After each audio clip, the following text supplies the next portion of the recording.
In actuality, the first old car I bought was a LaSalle, and I really fell in love with the name. You know, this is what, it sounds like a name out of the past. It sounds like an old car, and that's where I started. Loved to jump in the car and get behind the steering wheel and make off so I was driving, you know. And since I was a kid, I just loved, when my father would buy me a bike, the first thing I'd do was take it in the basement and take it apart. Well, Packard was a very, very well-built car and dependable, and you know, their motto, of course, was "Ask the man who owns one." And it was they're dynamite cars. I think they're the best-built car that ever came out. They're beautiful. They're different. About the best example I could give you, just driving down through my neighborhood. You know, I could drive a 55 Chevy down through the neighborhood, and the kids playing on the front lawn, they don't even turn around and look at you. I drive a car like this, and they're hollering, "Mommy, Mommy, look at the car." You know, there's something special about the cars, you know, and I think it shouldn't be lost, you know. Most guys tie into these old cars to restore them, and they have no idea what they're getting into. And they take them apart, they strip the paint, they take everything, you know, take the engine apart and everything, and that's when you can start buying them cheap because, you know, they don't know where they're at. But how much knowledge do they need? They need an awful lot unless they got a big checkbook, you know.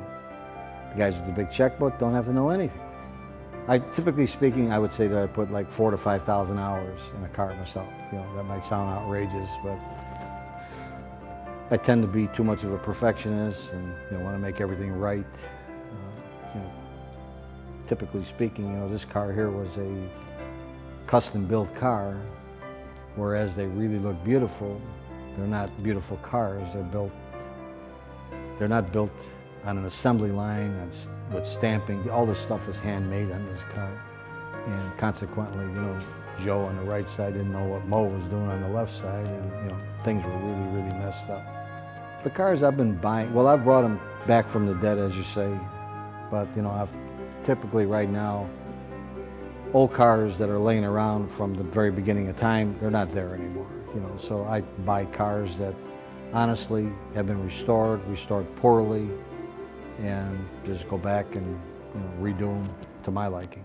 Yeah, I do almost everything. Of course, I'm limited. I don't do upholstery work. I don't do the chrome, actual chrome, but all the fitting and painting and body work and all that I do myself. Well, this particular car, the biggest challenge is the bad fits on the car. You see, you want all the body lines to be the same as you see on cars today. You know, the gaps are all the same.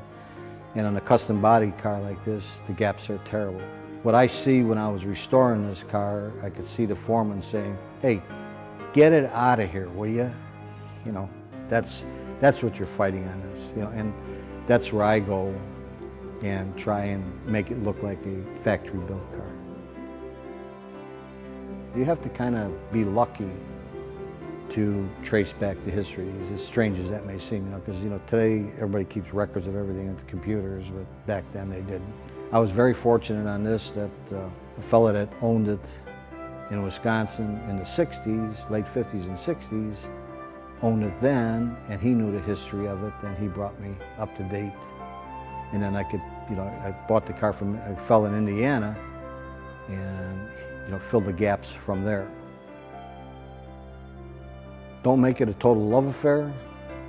And one steadfast rule I got today, which I didn't have when I first got in the hobby, was the day you buy a car, be thinking about the day you got to sell it.